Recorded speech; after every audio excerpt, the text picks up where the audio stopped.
ou coronavírus. O que é? Foi definido que Covid é uma infecção respiratória viral potencialmente grave, né? E que leva a síndrome respiratória aguda, ou seja, é um quadro respiratório que facilmente descompensa. O mouse me ajuda. Etiologia. É dado pelo coronavírus, né? Que é o do tipo SARS-CoV tipo 2, que é um vírus encapsulado, né? Tipo, formado por... Se chama coronavírus devido à formação dele, a estrutura é, que ele forma, ou seja, ele parece uma coroa, onde que corona em espanhol, né, quase ninguém sabe, é coroa. Aqui são as espículas, né, que são as unidades ligadoras, onde ele se vai pegar e se unir à célula infectante. Aqui é a membrana dele, aqui é a cápsula que envelopa ele, né? A unidade dele, do DNA, do RNA, quer dizer, do RNA dele, e por si, aqui é o DNA, o RNA dele, a estrutura que vai dar as características do próprio vírus. Epidemiologia. Então, o primeiro caso de Covid foi, assim, oficialmente confirmado, foi confirmado no dia 12 de dezembro do ano passado, né? Sendo que no dia 30 de janeiro a OMS declarou uma emergência pública e realmente a pandemia foi declarada no dia 11 de março. Acometimento. 80% dos casos são sintomáticos ou assintomáticos, ou seja, o peão não vai saber que tem, ou então vai passar despercebido, vai passar como se fosse uma gripezinha, e 20% desses casos vão ser confirmados, ou seja, vão ser aqueles pacientes que vão precisar de tratamento hospitalar, e alguns desses aí, 5% vão precisar de tratamento mais intensivo, ou seja, tratamento em UTI, ventilatório, etc., suporte ventilatório, etc.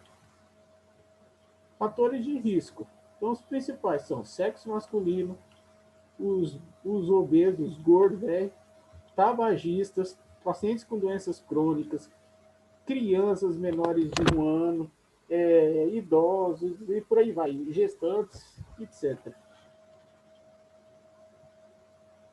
Modo de transmissão. Então, comumente, como é uma doença respiratória, os modos de transmissão são os clássicos, né? Então, tosse, contato com paciente, com pessoa infectante em uma distância maior de 1 metro, contato com objetos contaminados, etc. Né? Então, objetos, contato humano e principalmente pelo ar, através das partículas respiratórias. Clínica. A clínica inicialmente inespecífica, a clínica de resfriado comum, né? Geralmente o paciente vai apresentar com febre, dor de garganta, coriza, rinite, dispneia. E uma característica importante é a alteração do paladar e olfato, que, lógico, na gripe pode ter também. Mas na Covid é um fato bem marcado, característico. Diagnóstico. O diagnóstico é clínico, imaginológico e principalmente através de avaliação laboratorial, que é os marcadores sorológicos, os marcadores de contato com o vírus. Aqui temos o teste rápido, né, com Covid, onde 3 cruzinhas marcam a confirmação do diagnóstico. Que cor que é esse sintoma aqui? Então tá, exames laboratoriais. Comumente se pedem hemograma, oximetria, né, oximetria de pulso, gasometria, devido às alterações, né, creatinina, coagulograma, marcadores inflamatórios, já que as alterações do COVID são inúmeras. Então, vão desde alterações no hemograma, como linfopenia ou leucocitose, sendo que a linfopenia é o quadro característico de complicação, ou seja, um quadro mais grave da doença, alterações da ventilação, né, da ventilação, não, da... qual que é o nome? Oxigenação sanguínea, vamos dizer assim.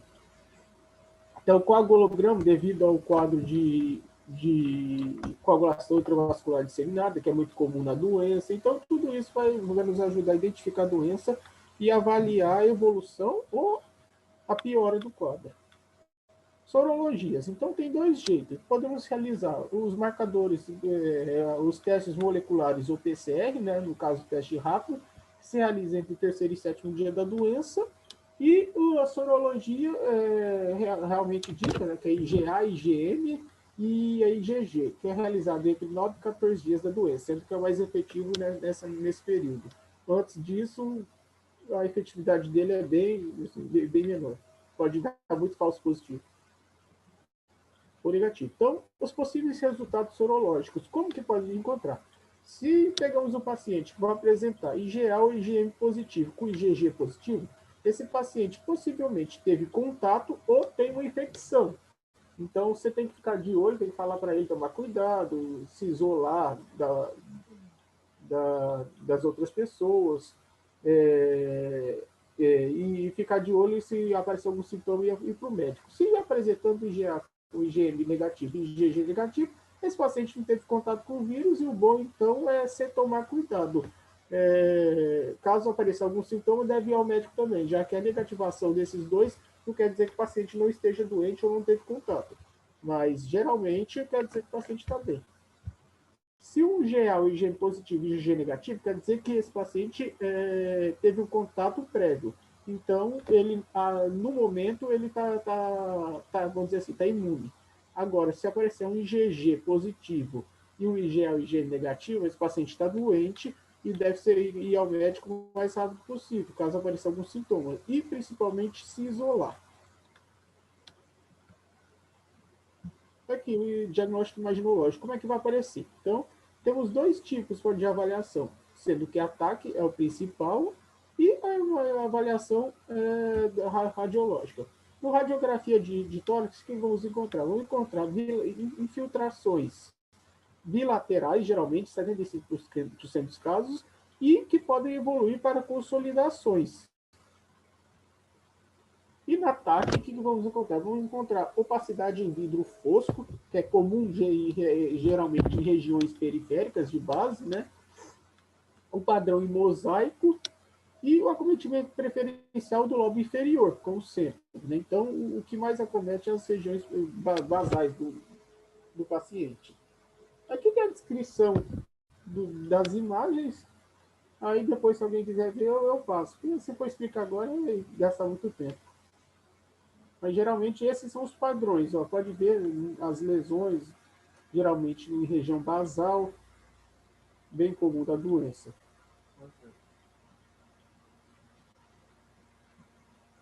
Classificação de gravidade. Então, para classificar o paciente segundo a gravidade, temos primeiro que confirmar o quadro, né? Confirmar o diagnóstico dele. Pode ser classificado em leve, moderado ou grave. Leve são aqueles pacientes sintomáticos ou assintomáticos sem evidência de hipoxia ou pneumonia, né? E já moderado, aqueles pacientes com sinais clínicos de pneumonia, mas sem sinais de gravidade. E, por outro lado, os pacientes graves. Esses são os mais complicados, que são aqueles pacientes com sinais de pneumonia e mais um dos seguintes alterações, seja ela frequência respiratória, ou seja, maior 30 incursões respiratórias por minuto, uma saturação de oxigênio que abaixa dos 90% em ar ambiente, ou dispneia grave. Lá vai começar a respirar. Essa questão da dessaturação, ou seja, da hipoxemia, o paciente pode estar com a saturação baixa e muitas vezes não perceber, porque às vezes dificulta a percepção dele e o diagnóstico mais tentando. Tratamento. Tratamento, como sabe, a doença ainda não tem um tratamento preconizado, ainda não tem vacinação nem nada. Então, o tratamento vai consistir basicamente em controle da sintomatologia, né? O controle do que o paciente está sentindo. Então, segundo a gravidade, o estado de gravidade dele, vão ser tratamento leve, vai ser isolamento, principalmente isolamento desse paciente e tratar a sintomatologia e avaliar a evolução dele. O moderado vai ser isolamento também, em todos os casos, isolamento, claro. Isolamento também, mais sintomáticos, podendo necessitar ou não, geralmente esses pacientes vão necessitar de internação hospitalar, não em unidade de UTI, claro. antibióticos em caso de infecção bacteriana conjunta. Muitos desses pacientes podem apresentar uma pneumonia de origem bacteriana também, onde geralmente os tratamentos mais usados estão sendo a amoxicilina versus clavulanato, né? Ceftriaxona ou alguma azitromicina, ou algum macrolídeo, no caso da azitromicina. Né?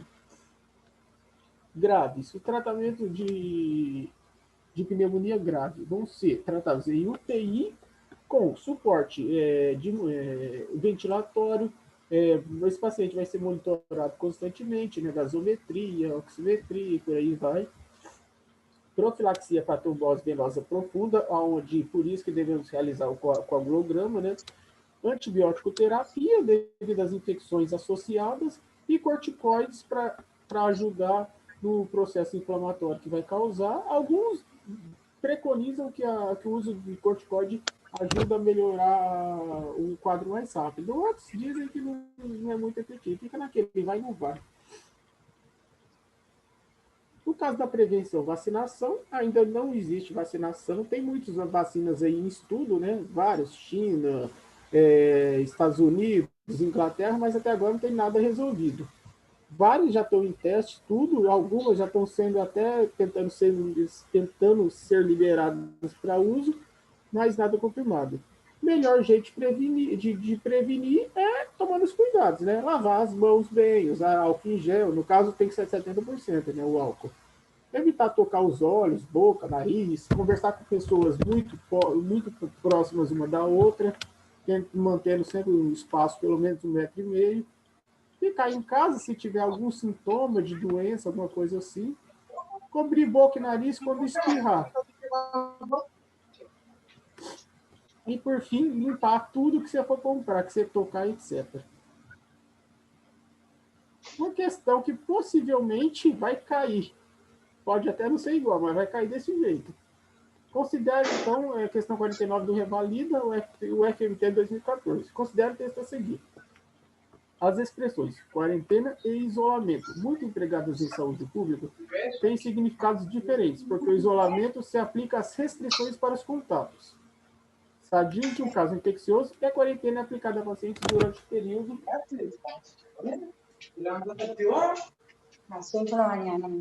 E a quarentena é aplicada a pacientes durante o período de transmissibilidade da doença. Sobre tal texto, assinale a alternativa correta. A. Duas proposições são verdadeiras e a segunda é uma explicação correta da primeira. B. A primeira proposição é verdadeira e a segunda é falsa. C. As duas proposições são verdadeiras e a segunda não explica corretamente a primeira. E D. Ambas as proposições são falsas. Então, qual seria a resposta aí? Limar, desliga o microfone, por favor. Obrigado.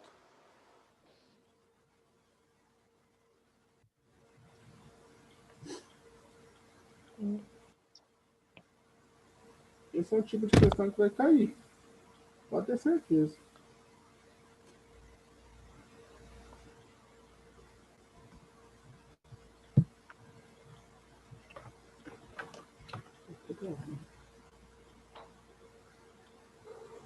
Vai, bora lá, tô para a resposta. Rodrigo, la B. Não entendi, seu melhor. Pode falar? Pode ser a B, Sim, a B. Vamos lá, por que a B? porque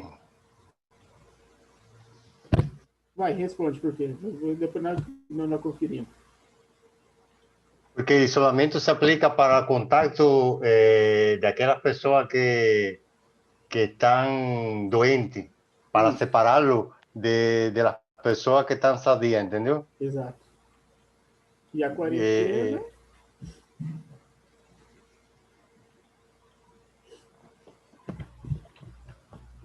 Y la cuarentena se aplica para aquellos pacientes para aquellas personas que no necesariamente tienen que estar doentes.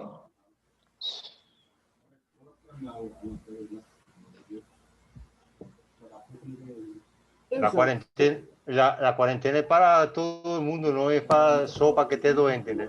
Sim, a quarentena é mais tipo assim, é um meio de isolamento para evitar a transmissão da doença, né? La transmisión de la doença. A Mas o isolamento sim é só para o paciente, né? Sim. Só Então, para isso. primeiramente, o que é? O isolamento é a medida que visa separar, como o seu Manero disse, separar as pessoas doentes, né, os sintomáticos, respiratórios, casos suspeitos ou confirmados da infecção por coronavírus, das pessoas sadias. Então, você vai, tipo, basicamente, restringir essa pessoa doente de estar circulando por aí, transmitindo mais ainda a doença. Então, para evitar a propagação do vírus, o isolamento pode ocorrer em domicílio ou em ambiente hospitalar, conforme o estado clínico do indivíduo, né, segundo o estado de gravidade dele. Por outro lado, a quarentena é a restrição de atividades ou separação de pessoas que foram potencialmente expostas a uma doença contagiosa, mas que não estão doentes. Ou seja, o paciente pode estar normal, pode estar são, mas ele teve contato com alguém doente. Então, isso aí é mais um meio de evitar também que esse paciente seja um transmissor, por mais que ele esteja bem. Porque não foram infectados porque estão no período de incubação. Ou seja, é o fator de dizer, né? Eu até esqueci. O período de incubação médio da COVID geralmente varia entre aí seus 5, 6 dias até 14 dias. Por isso que geralmente você fala, quando o paciente não tem nenhuma sintomatologia e teve contato com o paciente, você deve falar para ele ficar em isolamento por pelo menos, no caso aqui, por pelo menos 14 dias. Se em 14 dias ele não aparecer nenhum sintoma nem nada, aí esse paciente está liberado. Ou se caso esse paciente fez o PCR e saiu negativo também, aí esse paciente pode sair mais cedo. Aí ela pode ser aplicada em nível individual, como para uma pessoa que volta de viagem internacional ou para contatos domiciliares de caso suspeito ou confirmado de coronavírus ou em nível coletivo. Outro conceito bastante empregado é o distanciamento social, que é a diminuição de contato entre as pessoas de uma região para diminuir a velocidade de transmissão do vírus, o que está sendo realizado em poucos lugares, mas ainda está sendo realizado, né? São evitar as atividades cotidianas, né? Por exemplo, trabalhos assim que não sejam de muita importância social, por exemplo, como corpo de bombeiros, médicos, etc. Esse tipo de trabalhos mais corriqueiros do dia a dia, né? Então, esse tipo de coisa está sendo diminuída, ou então estão sendo restringidos durante o dia. É uma estratégia fundamental quando há indivíduos infectados, mas ainda assintomáticos ou oligossintomáticos, que não se sabem portadores da doença e não estão em isolamento. Portanto, tratando-se da questão anterior, o gabarito seria a letra B, aonde que diz que a primeira preposição é verdadeira, onde isolamento, ou seja, quarentena, e a segunda é falsa, isolamento social, porque ele fala, muitos empregados de saúde pública têm significados diferentes, porque o isolamento se aplica às restrições para os contatos sadios, coisa que não é para os contatos doentes, e a quarentena aplicada a pacientes durante o período de transmissibilidade da doença. Realmente, a quarentena você vai fazer isso para evitar que esses pacientes sejam infectantes. Ele pode até não estar doente, mas ele teve contato com um paciente doente, então você deve pôr ele em quarentena, esperando que ou ele desenvolva a doença, ou então, se ele não desenvolver, mas que evite a transmissão da doença. Mais ou menos isso, gente. O tema é meio complexo ainda, né? É pouca coisa que se sabe ainda, mas o básico é isso, é saber a etiologia dele, sobre principalmente esses fatores aí, o que é transmissão, o que é etiologia, o que é quarentena, o que é isolamento social. Isso são dados que realmente vão ser perguntados, principalmente em saúde pública, e algumas características da doença, né, que também vão ser perguntadas. Diferenciação entre como é diferenciar entre uma gripe comum e etc. E os fatores de mau prognóstico para a doença. Rodrigo, Eu vi aí no protocolo do Ministério da Saúde que eles estavam, eu não sei se isso já modificou, né? Porque eu leí um pouquinho atrás, mas eles estavam implementando o uso de oseltamivir para aqueles grupos que eles definiam Sim, como que tem mais chance de se complicar, tipo sim, grávidas, se usa, comorbidades. se usa assim. Até porque, como diz, né, é uma infecção respiratória que se assemelha a outros quadros respiratórios. E um quadro respiratório muito comum é o H1. E o tratamento para H1 é oseltamivir. Então, sim, não tem problema nenhum realizar o tratamento. Até porque você evita, caso tivesse, você imagina que é uma Covid aí, não é, e for uma HN1 também mata, né? Então, se você restringir, evitar a evolução da doença, caso for H1, você já evita, então, a complicação de outro paciente, né? Pensando que é uma coisa e não for. Mas, sim, realiza o ceftamivir, você pode dar o corticóide em algumas situações, principalmente paciente com risco de complicações, como coagulação intravascular disseminada, né, etc. Rodrigo, aí o oseltamivir ele entra como profilaxia, né? E não como tratamento. Não, como tratamento também. Lógico, se ele estiver doente, mas é mais profilaxia, assim. Eu vi no protocolo que decía que podría ser usado até en 48 horas de diagnosticada doencia y por un máximo de 5 días. Fue lo que eu Sim, vi no o protocolo. tratamento são 5 dias, realmente. Até porque se você for ver a carteirinha,